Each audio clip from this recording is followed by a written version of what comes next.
I love hunting. I love seeing new places. I love exploring. All those things are great. And when I was younger, I would have thought that was way cooler than anything that anyone could ever say through a camera. I would have been focused on the animals and all the things. And I still love the animals, like very passionate hunter, like absolutely want to harvest the animals. Embracing those times and those hard things has helped and shaped me to do what is right now. The real and authentic is not being afraid to say you have it, like not being afraid to teach through it, like speak through it, share films through it, embrace the pain. Don't hide it. Don't pretend it doesn't exist. Just embrace it. And that is what I mean by real and authentic. The world does not need just another turkey getting his head blowed out. The world does not need another 6-point bull getting shot. The world does not need like anything animal, anything. The world does not need that, but the world does need real. It does need encouragement, and it does need people like yourselves that want to spread a message and actually use the things that have been hard in life to be open and transparent of sharing and journeying through. And that what's cool about that for all of us is that absolutely relates to hunting, because hunting is not easy. Hunting is hard. Hunting takes discipline. Hunting takes many things.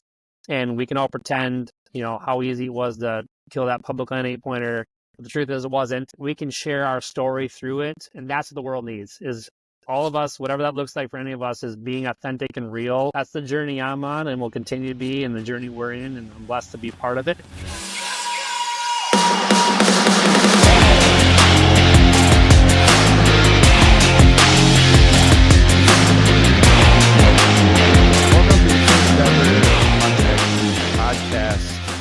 Here's a bunch of friends getting together to talk hunting. We exist to level up our hunting game. So we invite you to join us. Today, we're going to chat with each other, catch up, talk about all different sorts of things, get into all sorts of hunting shenanigans stories. And we've got a special guest today we're super pumped about. He is a producer. His name is Jeremiah Stavne. He's going to come on later, and we're so pumped to pick his brain, what it's like to film some epic hunts and maybe get some epic stories out of it. Before we jump into that, we want to introduce you to part of the Hunt XP crew, and we hope you can join us. So like and subscribe so you can follow along with the season and see where it goes, because we certainly have no idea where this is going. So have fun with it. Let's jump into it. Johnny, why don't you start? Introduce us to who you are. My name is Johnny. I live in Ashland, Wisconsin. I'm a Phi Ed teacher and a soccer coach at the high school. Got some kids that I love to take hunting. I've got a wonderful wife who supports our habit, our lifestyle, I would say. But yeah, really excited about this fun little adventure we're doing. And as JD said, man, who knows where it's going to go? Yeah. We don't. Maybe, wherever it is. Maybe nowhere. I don't know. Yeah. Cody, tell us about yourself, man. Cody Larson. I grew up in Ashland, Wisconsin, but I currently live in Boise, Idaho. My family and I moved out here beginning of this year. And yeah, I've been hunting for, a long time. Since I was very small. Love doing anything and everything outside. Love doing archery for sure. That's definitely my favorite. And then as I've gotten older, it's just been fun to kind of shift. I get to do more hunting than I ever have, which is awesome, but I'm kind of shift towards just enjoying being with people that I care about and getting to do the things that I love with those people. So it's been fun to shift from getting to enjoy hunting for myself to bringing other people into it, which is great. I love it. And happy to be doing this. This is fun. This stuff is great. Just being able to sit down and talk about what you enjoy doing and nerd out on gear and hunting and all the stuff. So I'm excited. It's going to be sweet. Absolutely. For those who are noticing the similarity in our voices and our last name, yes, Cody and I are brothers. All of us grew up in a little town in northern Wisconsin. I'm sure we got some listeners out there. Shout out to a town in northern Wisconsin. As I said earlier, my name is JD. I live in Minneapolis now, but grew up in the Ashland area. I grew up hunting. Our families grew up hunting, sometimes together. I think our fathers who knew each other growing up hunted together. We hunted together growing up. And it's just this experiment we'll call Hunt XP is just us leveling up our own experience of hunting and being able to share stories as we hunt together and explore and get the excuse to interview people who have way cooler experiences than us or just different ones. One of those is today, and we hope for more to bring you those stories that we just are genuinely interested in ourselves. So let's dive into it. It's the first episode, and this week on our YouTube channel, which you might be watching on, we put out some shorts, which were some really cool videos of Johnny's boys shooting their first deer. So I thought for our first episode, we would talk about the first deer we shot in the woods. Always a memorable one. All right. First year, it was with a rifle with my dad. So first rifle season. I think it was like the last day too, which was pretty sweet. And I remember that being a very long season, even though rifle season in Wisconsin is only a week. So when you're 12 and you sit in a tree all day, it's pretty long.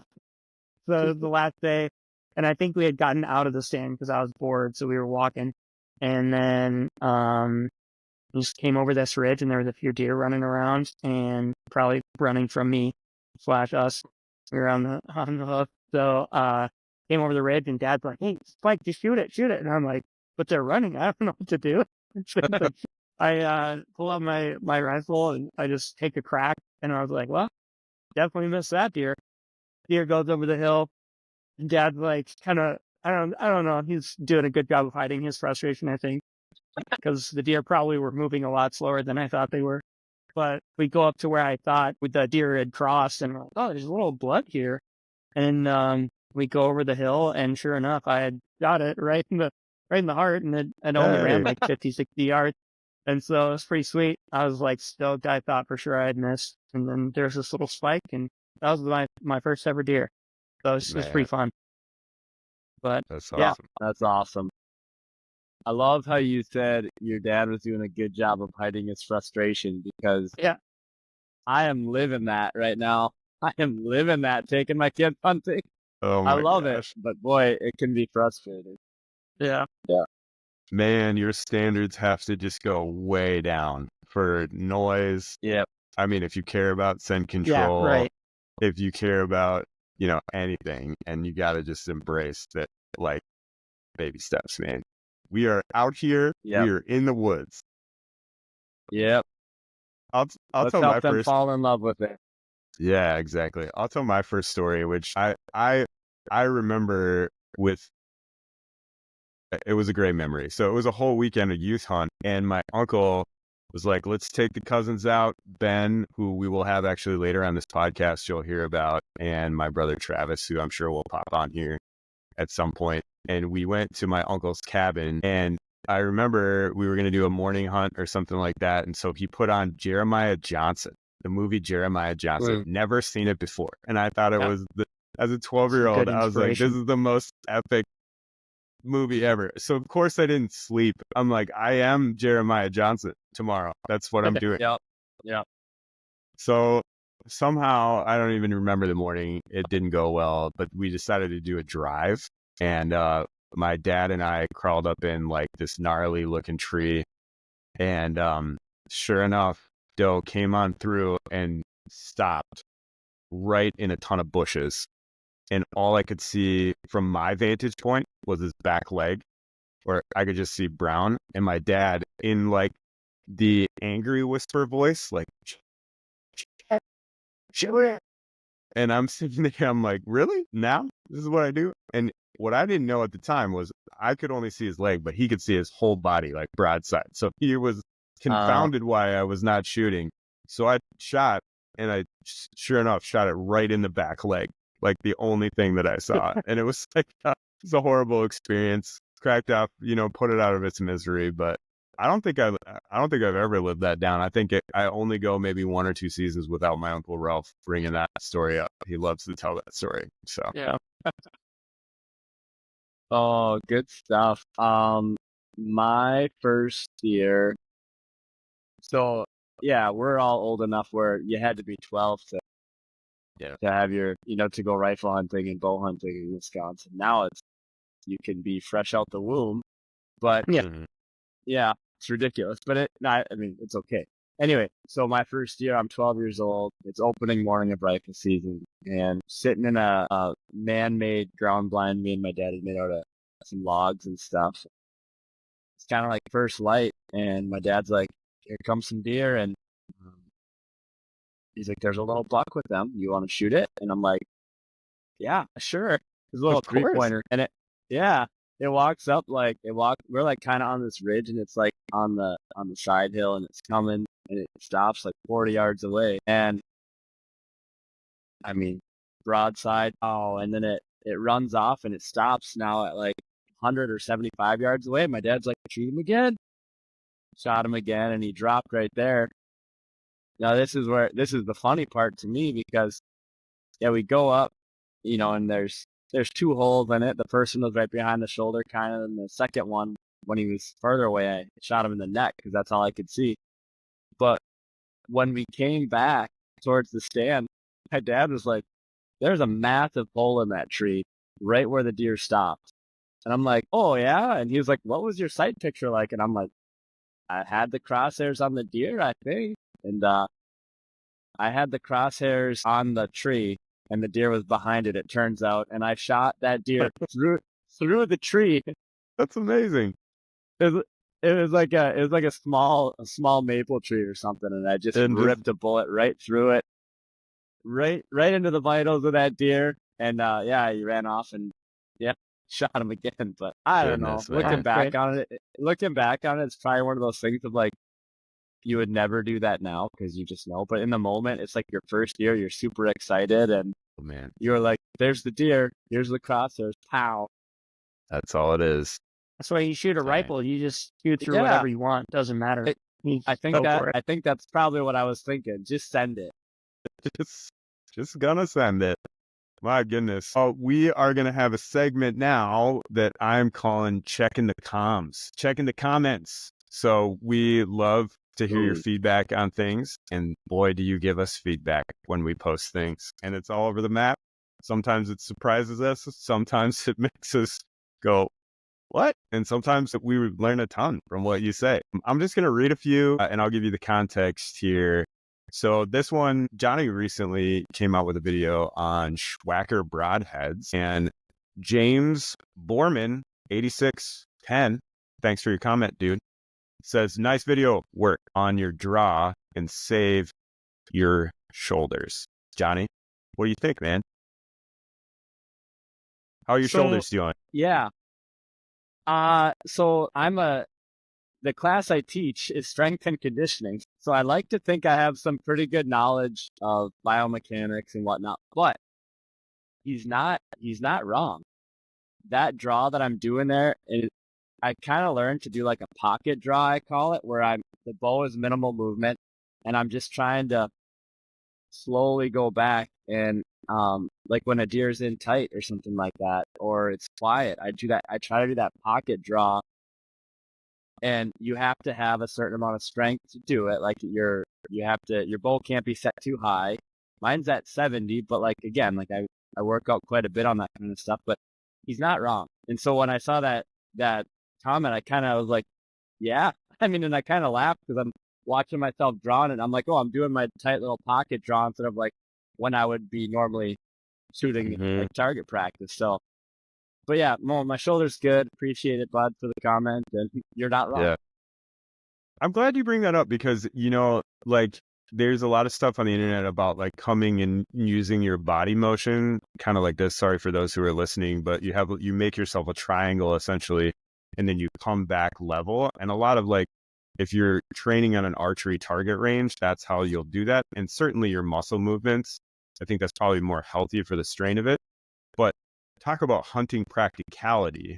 Like that is a huge, big movement for not if you're in the blind, but if you're in the tree stand and you're only 10, 15 feet up, that's my draw tends to be over the top a little bit. And I've even noticed like, yeah, man, that you better be concealed because that's a pretty big movement, and it's harder to do slower in that fashion. So, all right, that's what's in the comms. Let's see what else we got here. From Let's see here. From the video I posted about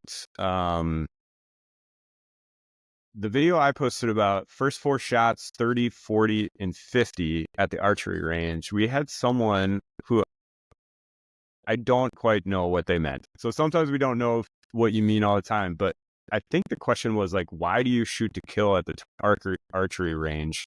Which I don't get at all. And why are you shooting broadheads into the target? And so I don't know if you guys have thoughts on that. My thoughts are like, that's how I practice. So like, I'm not like an archery for competition.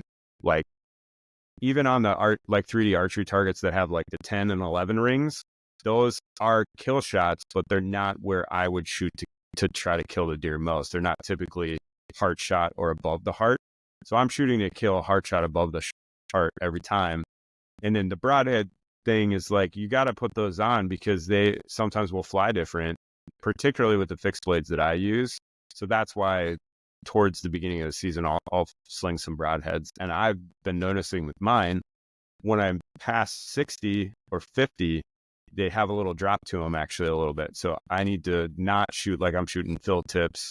And that's just a little nuance I got to work out.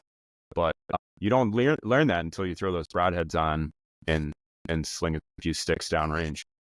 I think I like what you said right at the beginning. Is I think like what's important is what your end use is. Like, are you practicing to shoot a deer, or are you practicing to shoot a target? Like, and if you're practicing to shoot a target, obviously you're not going to be slinging broadheads. So,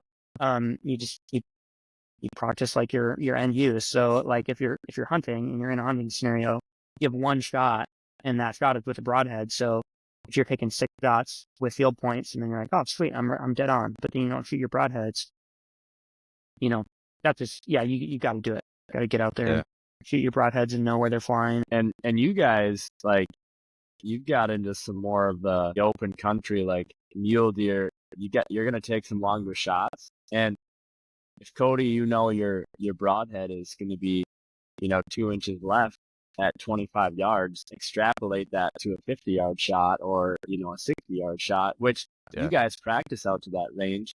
I think for myself, like, I usually don't get that long of shots because I'm usually in some, we're up in the Northwoods and, shots are pretty tight. You're not usually shooting more than like 35 unless you're hunting a food plot or a field edge, which is fine. But so I agree that you gotta, it's like practice like you play, you gotta practice like for the game. Yeah. There's no white dots on deer either. So if you can if you can get practice.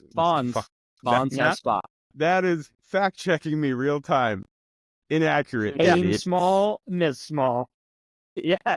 If you're shooting white dots on a deer, let's have another conversation.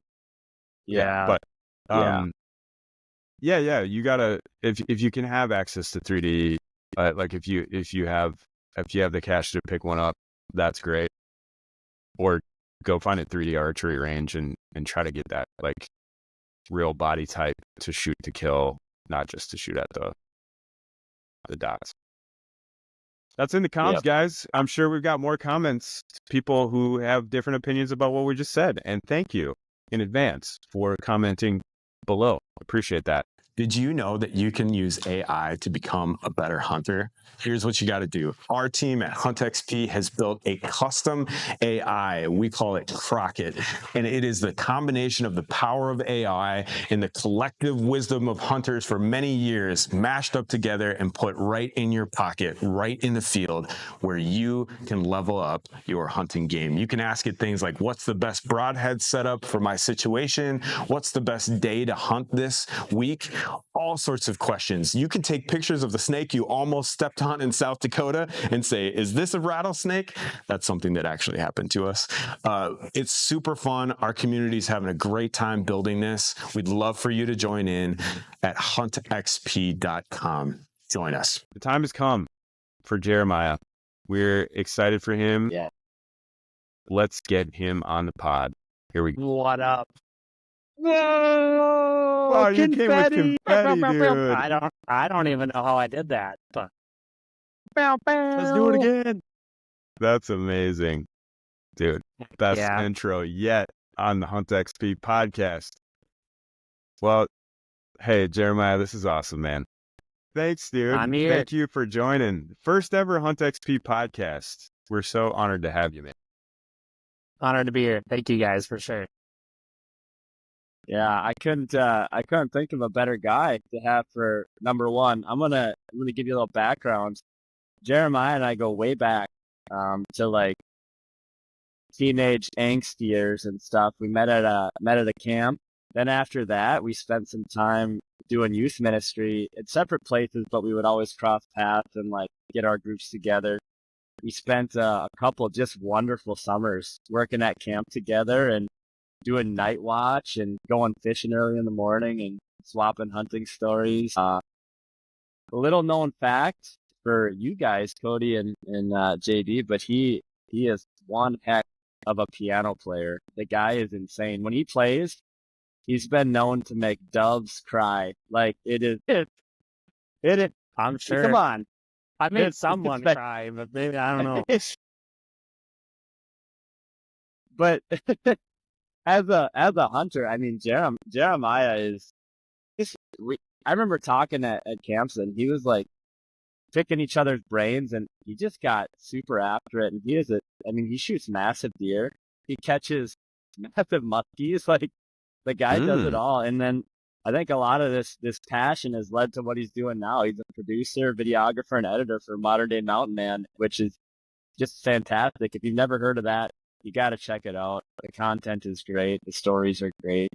And Billy Moles is just a fantastic individual. So welcome to the pod. Thank you. Honored to be here. Appreciate it a lot. So I think the biggest question that I have, especially as someone who's known you but never really got we haven't had a chance to really dissect the full answer to this, but you're kind of like living the dream for a lot of hunting guys now. You're in the industry. I mean, you're videographing, you're producing, you're editing. Like you're a producer for a guy who's a pretty big deal. How did you get hooked up with that? Yeah, great question. And that's kind of want to backtrack on that. Like that is true, and I do feel absolutely honored and feel like I am living a dream and the dream. And like you just said, John, I mean, we grew up talking tons about hunting in different scenarios, and I never would have imagined that on the path that I was on, that this is where I would be in this season of my life. So I fell in love with videography and photography. I mean, I remember having a few like video cameras as a kid and recording random things. My family was really into a lot of interesting hobbies. I always loved having a camera, but actually when my wife and I got married, we've been married 11 years. And when we got married, we got a little bit of wedding money. And I remember asking her, like, would you please allow me and trust me to I think I asked for like half of it basically, which was like a couple $1,000s to like buy our first decent camera. And at that stage, it was just like a passion. As far as the photography, videography thing, definitely was passionate about hunting and fishing long before that. But I remember specifically asking, like, will you trust me or do you trust me, like, to kind of like go after this a little bit? And what that meant was just driving around Craig's Meadows, which is a wildlife preserve up where I grew up in Grantsburg, and chasing ducks and geese and deer and basically kind of anything. Wasn't necessarily even filming my hunts at that time because there wasn't much to film. Grew up on 40 acres north of Grantsburg. If you saw a spike or fork in 9 days, that's what was living the dream back then. But so it wasn't so much about like filming hunts, but just more about like truly becoming passionate about trying to take a picture of a duck while flying. As simple as that sounds, but that is like grassroots where the passion really started. And funny enough, like sometimes it still doesn't get much better than that. I'm not gonna lie, but it's pretty cool how it has evolved. But speeding up a long time, I quickly realized how expensive photography and videography was. Like, I mean, I quickly realized limitations of the gear I was using, and it was great gear, but I was like, I could never afford this hobby to do what I was envisioning / like, you see those mega wildlife lenses that people have, and then you see the price tag, you're like, how is that even a thing? But it was like jaw-dropping. So that is when I kind of started, as Johnny mentioned in the intro, like we were doing youth ministry. I was in part-time youth ministry, and I moved from Canada. I lived in Canada for 3 years. That's where I met my wife. But moved back and was doing youth ministry in Siren, Wisconsin. And it was a part-time thing. It was one of those situations where the church was like, hey, like, you know, if this and this happens, it could be a full-time thing. And that wasn't happening. And so like I had this extra time in my hand to start learning that camera that we bought. And I just started volunteering, shooting football games on Friday nights. I kind of just did that, and youth conventions. So honestly, like some of like the funnest times learning videography was actually at camp that we just mentioned. When filming, like I'd take the drone and just chase tubers around for 3-4 hours. Speeding up, in youth ministry, we had a really unfortunate thing happen in our life, and someone in our church got really attached in a unhealthy way and ended up like kind of threatening my wife and I's life, and they ended up burning our house down on the night of our wedding, which is a really crazy situation. And like that's a huge backstory. My point in telling that story is my parents did it because I had lived there at the time. My wife hadn't immigrated to the U.S. because she's Canadian at that time. And so I had all my belongings there. So my parents gave me a little portion of the insurance money that kind of burned the house, but it was enough that I actually that is when I invested in buying some gear and I've started volunteering to shoot some weddings for some friends. And I did some senior photos as like free. And because I was shooting football games, like for every Friday night for years, like people would be like, hey, like, I like the pictures you're taking. Would you mind doing my son's senior pictures? So it very naturally grew to be like this tiny little thing. But then I started, like I said, I started volunteering to do some weddings, and then I got my first paid one, and then real estate. So because my parents' house burnt down, they bought a brand new one, and they built a brand new one, and I took photos of that when it was finished and started pitching to a real estate company in Siren. Long story short, in 8 years, we grew a company to, I shot for 75 different real estate agents and did between 20 to 25 weddings a year. And so my point of sharing all that mumbo jumbo is like, I had this passion like for photography, videography. And of course, when it started, it was like, I feel like anyone naturally would want to be like, I want to film, be on National Geographic or whatever that might be, like, you know, a hunting show or whatever. Like, of course, that is like this seed, but there was no way of ever starting there. And I'm really grateful because like dealing with real estate agents and like a high pressure thing, there's been so many things that what I'm doing now, I can see these principles that I learned, yes, through those really, really hard times. And there's multiple more, but also doing things that weren't necessarily my passion, my dream. And if I hadn't gone through those things, I know for a fact I wouldn't be able to make a difference in the things that I'm seeing now, like the things that I see through a lens, or the things that I focus on, or the things in working with Billy, like relationally, like it made all the difference in the world. So it did not start as living the dream per se, like,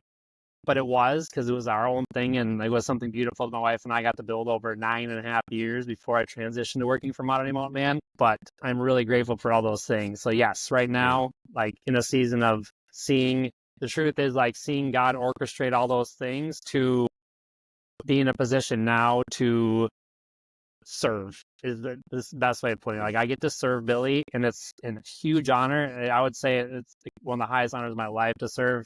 And man, I love Billy Moles, and I am honored to be around him and his family and to help produce and help, you know, really grow. Like, and I have a lot of growing, and I am growing. And it's just to be, we call it doing life together. I'm blessed to do life together with him, and it is a dream for sure. So when did the transition to outdoor and hunting happen then? Like, good question. So how it happened is 3.5 of those years we're running our own business full time. And so funny enough, well, sidetrack to another trial, is the month that we went full time was the month that COVID hit. And so in 1 week, we lost 13 weddings and all of our real estate business. And it was like this, we're doing well. It was rough. Yeah. So That's a rough first week. it was a rough first month of business. Let's just put it that way. But that is the year that the real estate market exploded. And so, like, again, God provided in that way, and that was crazy. But in that time also, this is where it's cool to start with mentioning. So around that time, we were in talks with moving down the Twin Cities for a job opportunity for both Beck and myself simultaneously.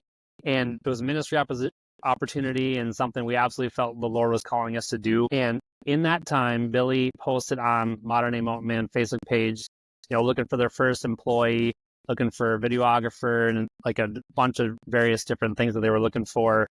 And I got tagged in that post. I actually got sent that post like privately on my Facebook as well. And I opened it and I looked at it and I was like, that is absolutely incredible. And it was about 2 seconds after that, I was like, but I can't even entertain it. Like, it just wasn't the right season. I knew what our next step was for our family.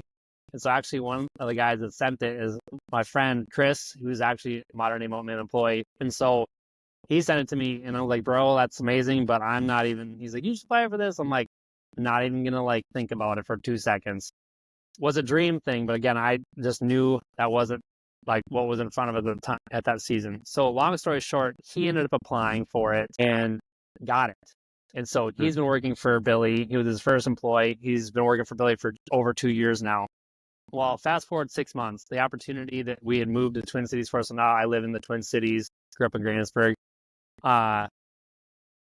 It fell through. That exact moment, Billy had been also outsourcing producers, like editors, to work on various projects of films that he's recorded.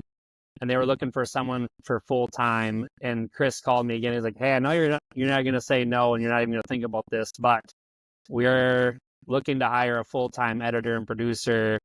Like, we thought of you, he thought of me. And I was like, well, actually, like, tell me more. And so anyways, that is honestly, like, that is how. And so the first day I met Billy, he hired me the next morning. We had called the Guide Shack, and this is his office on his property, and sat down for a couple hours and just chatted. And it was crazy whirlwind of a 24 hours of just kind of meeting him for the first time in person. Baxter, I actually met him at an airport. I saw him speak in Forest Lake one time, and my wife and I are going on vacation and bumped into him in the airport and took a selfie with him. So actually a couple months ago, I showed him, and I was like, hey, do you remember meeting this guy in the airport in August? And he was like, no way, that's so crazy. But so yeah, just meeting him, and it was again through just a hard season, but I had never dreamt that this could be possible to work in the outdoor industry, or even like aligning with my passions. Because one thing about the special for me about working for Billy is, yes, it's in the outdoor hunting industry and I'm very passionate about that, but like if it wasn't connected with something greater, like wasn't something I was going to entertain. But like, Billy doesn't just produce hunting videos, like it's attached to life principles, biblical principles, and it's telling a story. He's not interested in like just capturing another hunting video, and that's kind of resonated a lot with my life as well. And so just this perfect kind of connection. That's awesome, man. So another question I think that we all kind of have is like, I mean, what's the day-to-day? Like, what does it look like day-to-day? And obviously, well, I think we'll get into it in a little bit. Like, you get to go on some pretty sweet trips. You just got back from a really sweet trip. Yeah. But like, what is like the day-to-day when you're not on a trip? What does that look like for you? Yeah, absolutely. I'll be super clear right up front. It's definitely not day-to-day out in the mountains and all that. Day-to-day is right here. So I'm in my basement. I get to work from home. I get to bring my kids to school in the morning. I get to pick them up. I get to pack their lunches, and that's a huge blessing and something that's extremely important. But day to day, so my job day to day is editing and producing. So Billy has been an Alaskan hunting and fishing guide for 25 years, mostly hunting guide in Alaska, big game hunting, all the things. And so he has recorded every step of the way, dating from 25 years ago to 2 years ago. And so he has produced, I lose count now, but I believe we're at 32 or 33 full-length films, these DVDs here.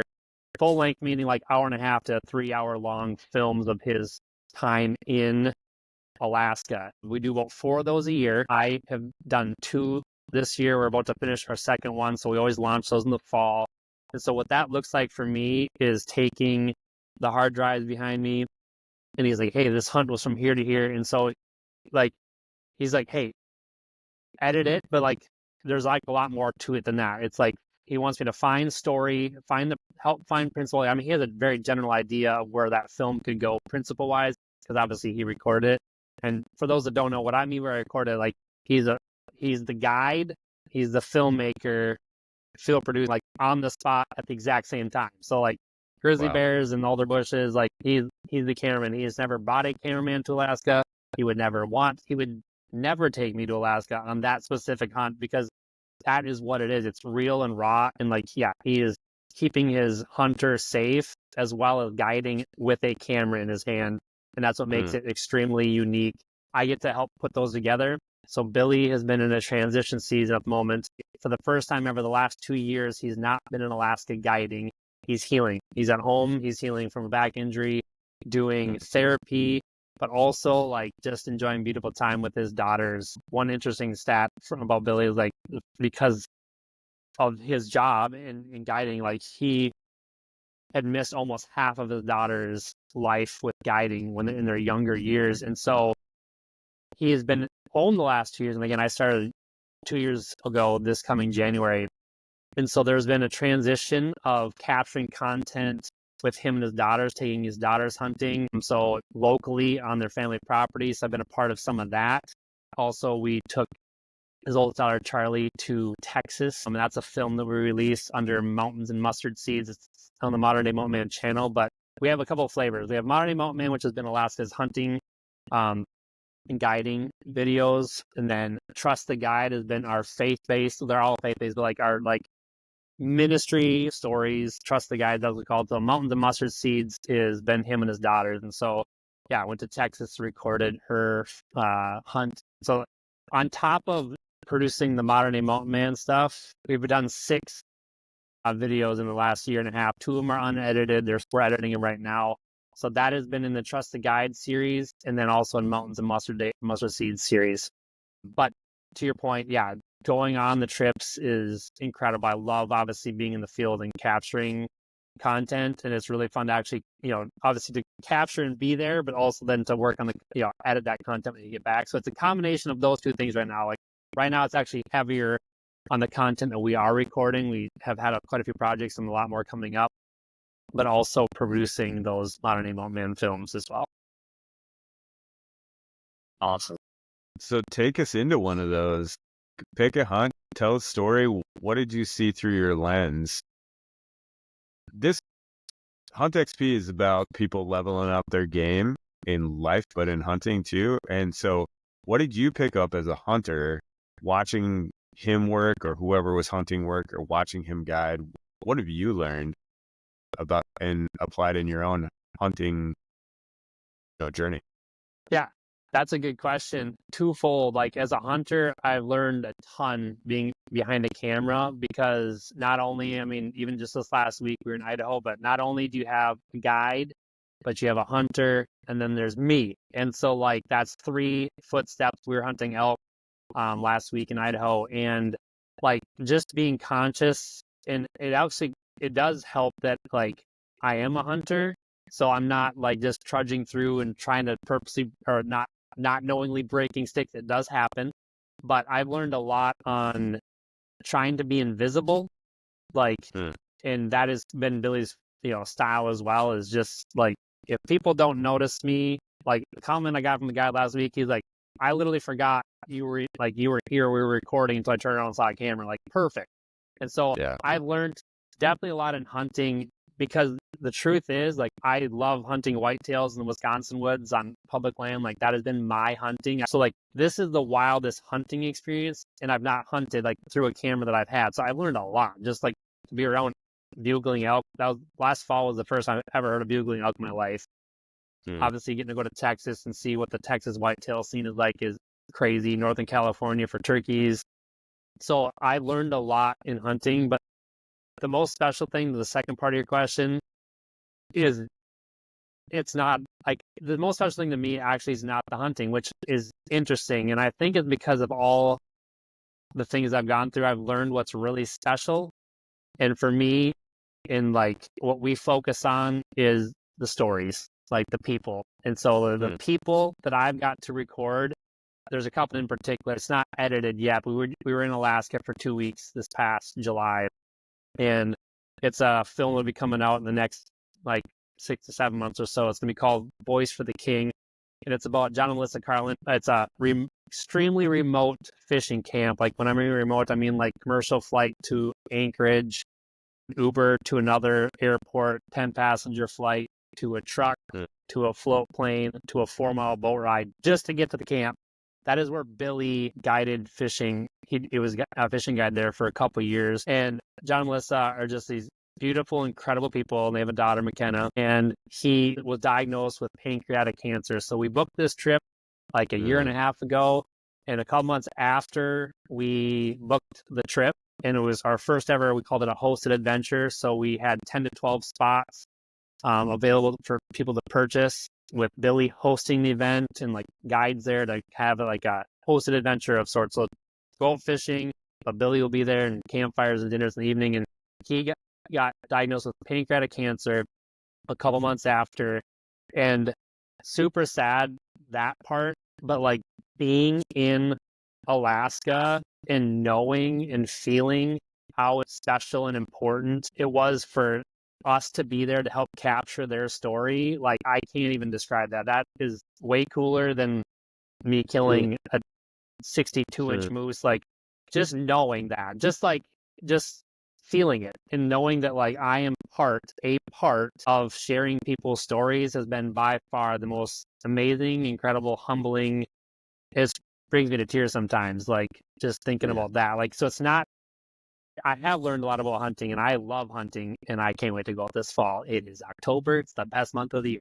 But like I've learned so much more than just hunting, like way more about like people. And again, because of the experience of doing the things that wasn't necessarily the most, I was very passionate for it, but like most passionate about, I've learned these things of like where to pay attention, like, and point the camera towards whether it's emotions on people's face or what's really important. And what was really important in Alaska was not the fishing. The fishing was incredible. Like mind-blowingly, amazingly good. And my favorite two parts were, one, sitting in the hotel before we even went into the bush, sitting with Billy and just talking about life and business and like tears in our eyes and just doing life together was number like two. And then number one is just like, again, sharing people's stories and knowing that like we focus on the story. Like you've heard the phrase, I'm sure, story is king.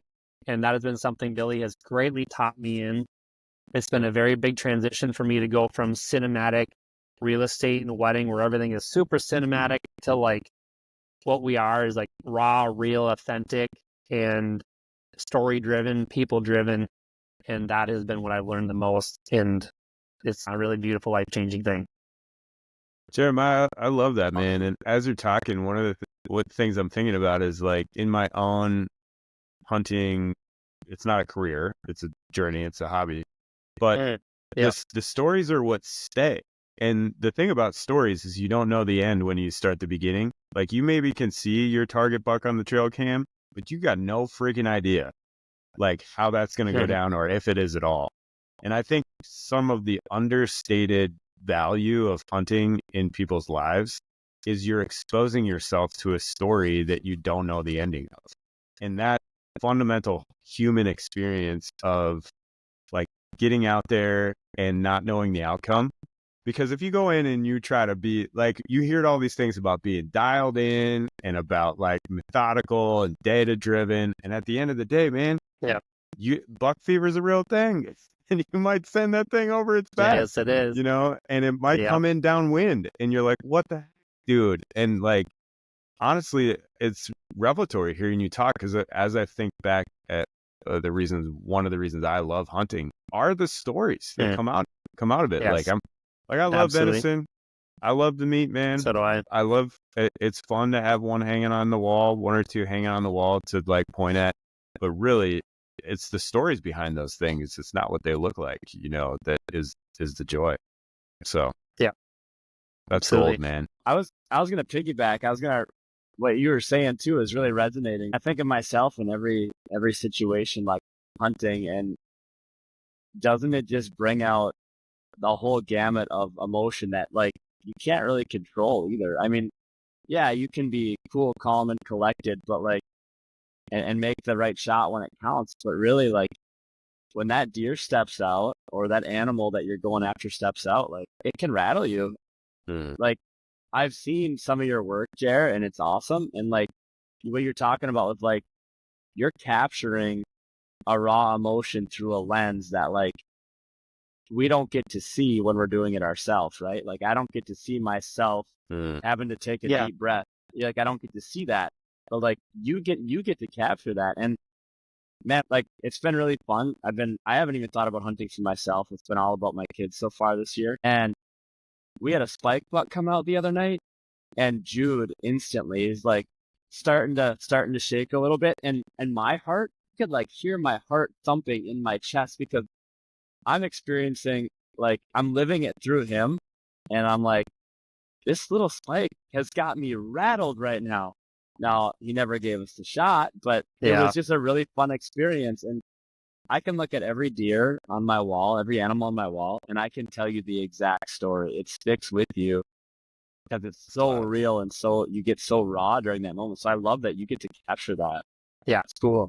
It is special, and that's for sure. And yeah, I resonate with you on that one for sure. To think if like something would happen when I was younger, I don't think I'm not that I'm mature, but like I wouldn't have been mature enough to know what's important and like principles and all those things that are special and important. Like I saw that, like you taking your son out hunting, like it doesn't get much better than that.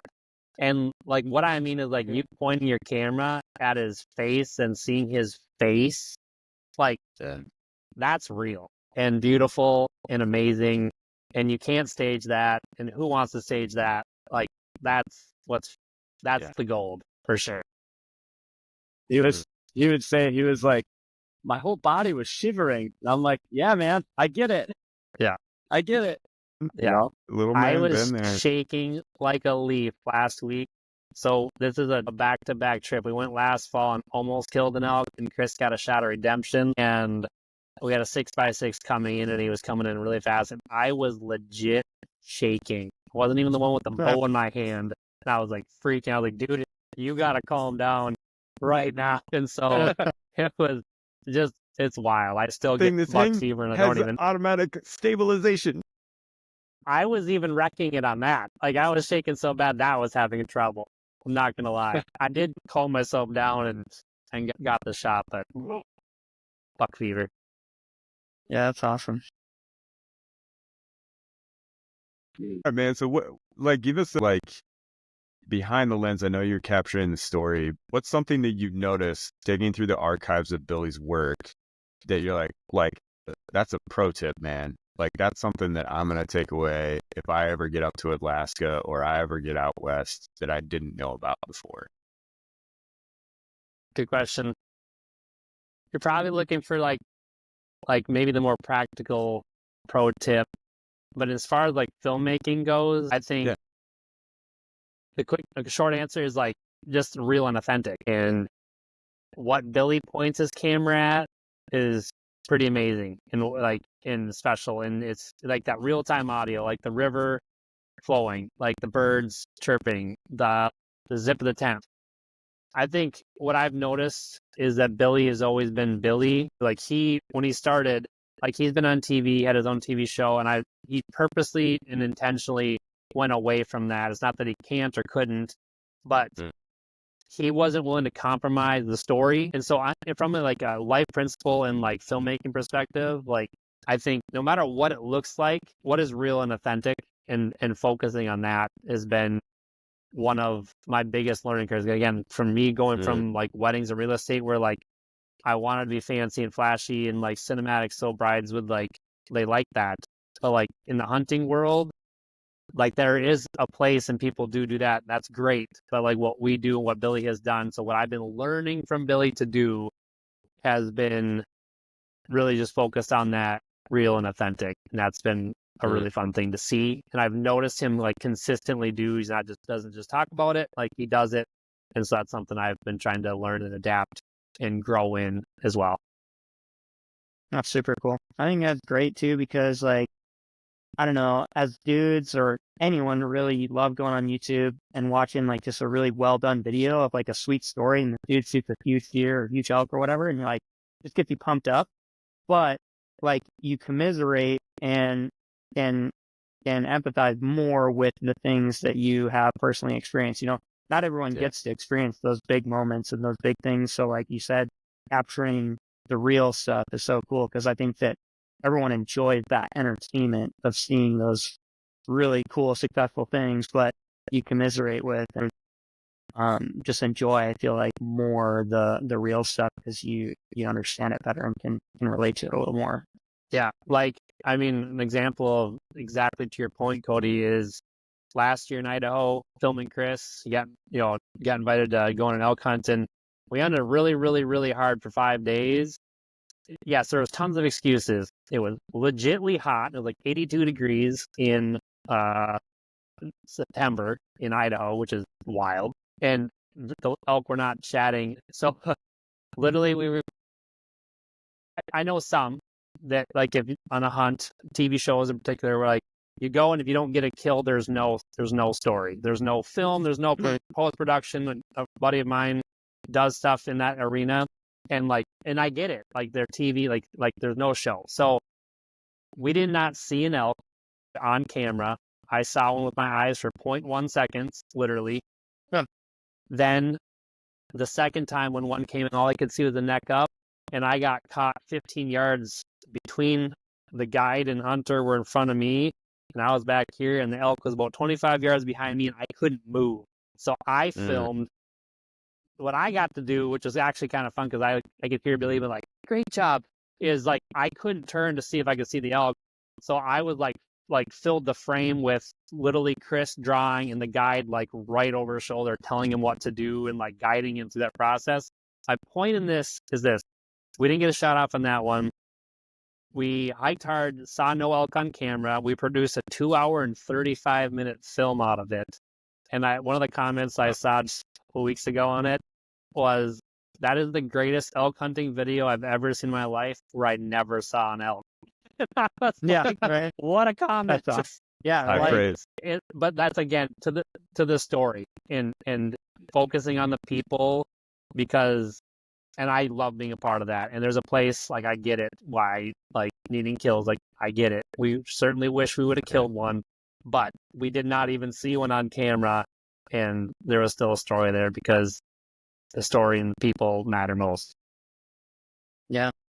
That's cool. There's a big life lesson there for those people who are listening. Like, if you're just after the end game, if you're just after the goal, and you're hyper focused on it, you're gonna miss a lot of what's good about life, you know? And it's like, if you want to be in hunting for the long haul and you want great experiences that are more than just things you can hang on your wall, you got to just pause and capture the stories. You got to be in the stories and not be so hyper focused on the trophies. Like, that kind of reminds me, we have a film called The Secret Handshake. It was actually the first film I traveled with Billy, went to California, and it was springtime, so turkeys, and we had this amazing, Brian Kinsey's his name, and he's an incredible turkey guide, fishing guide. We tried for turkeys a little bit, didn't work on the turkey end, caught some fish on the river. Again, we caught, I think, 2 or 3 fish on camera, killed 0 turkeys, and produced an 1 hour and 45-minute film out of it. The point is, at the end, Brian sharing his story. He has a really, really, really powerful story with him and his wife almost died. And he's in tears telling the story, like, we're crying. And at the end, I kept recording, but, Billy said off camera, even though we were recording, he's like, "I'm sure you're a pretty amazing turkey guide, but we certainly did not come here to watch and film another turkey dying. Like, basically what you just shared, the world needs a lot more than seeing a turkey's head blown off." And Yeah. Brian Kinsey is crying. He's like, "No, they also needed to see that too." Yeah. But my point is, like, to get the both, but that just reminds me of that story. But it's so true. Like, It's great, man. like, Johnny, you and your boys, like, it doesn't get better than that. And that's the goal. And the people you get to be with, the camaraderie in hunting is always been the most special thing. I remember skipping school, day before deer camp, to be with my dad in the cabin, like, always way more fun than the actual hunting period. And that's still true today for me. And it's a treasure for sure. It's more than, it's so much more than the animal or the trophy. And JD, you were touched on earlier, but like, if you're focused on the end game of like just killing the animal, like, obviously that's the goal, but like, you're going to get really frustrated because at the end of the day, you're hunting a wild animal who's just trying to survive, and they're really good at it. They're really good at it. But Very good at it. yeah, and to your point, Jared, too, like, I mean, when I was a kid, the night before opener, that's bigger than Christmas Eve. Like, that's the most exciting night of the year. And I hope we never lose that, and I don't think we will. But I'm just trying to pass that on to my kids, and I know you guys are doing the same. Like, that's what it's about. Yeah, for sure. Yeah, we're going to South Dakota next week, and in my brain, I'm just like, man, I'm so excited to get to spend a week with my dad and my brothers. Like, we're gonna do some awesome hunting, but like that's what I'm most excited for, just being out there with people I care about. So I'm just stoked about that. And I think that's where, like you're saying too, JD, like I guess maybe another way to put it is like, how do you define your success? Is your success wrapped up in just the trophy, or like the journey there? Because that can totally change your experience, what you're aiming for. Yeah, and then like you said, Jeremiah, too, like you go out and you have the times that everyone in the woods has, which is you don't get what you're going after, but you still have an amazing time because your enjoyment's in what you're doing rather than the end goal. Yep. Sure.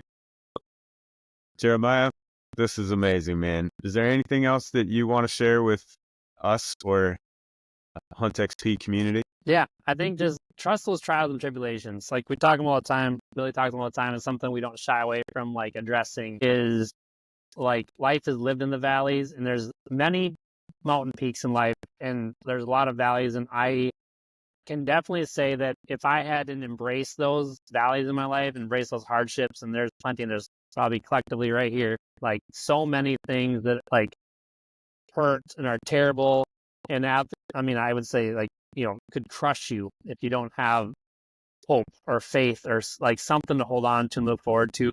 Like those things in my life have defined like who I am, and I've learned a lot of really like, crazy hard lessons in them, and it helps me do what I do now, which again is not like climbing mountains, which is really fun. Like yes, a couple weeks of the year I get to go out and do that, but like most of the year is spent trying to piece together people's stories and principles in life. And so like the things that I've gone through that are really hard has helped me do my job now. The dream like now is I get to help share people's stories.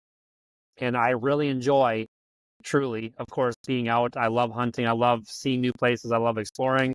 All those things are great. And when I was younger, I would have thought that was like way cooler than anything that anyone could ever say through a camera. I would have been focused on the animals and all the things. And I still love the animals, like very passionate hunter, like absolutely want to harvest the animals. Embracing those times and those hard things has helped and shaped me to do what is right now. The real and authentic is not being afraid to say you have it, like not being afraid to teach through it, like speak through it, share films through it, embrace the pain. Don't hide it. Don't pretend it doesn't exist. Just embrace it. And that is what I mean by real and authentic. And I think the world, to Brian Kinsey's, like that turkey story, the world does not need just another turkey getting his head blowed out. The world does not need another 6-point bull getting shot. The world does not need like anything animal, anything. The world does not need that, but the world does need real.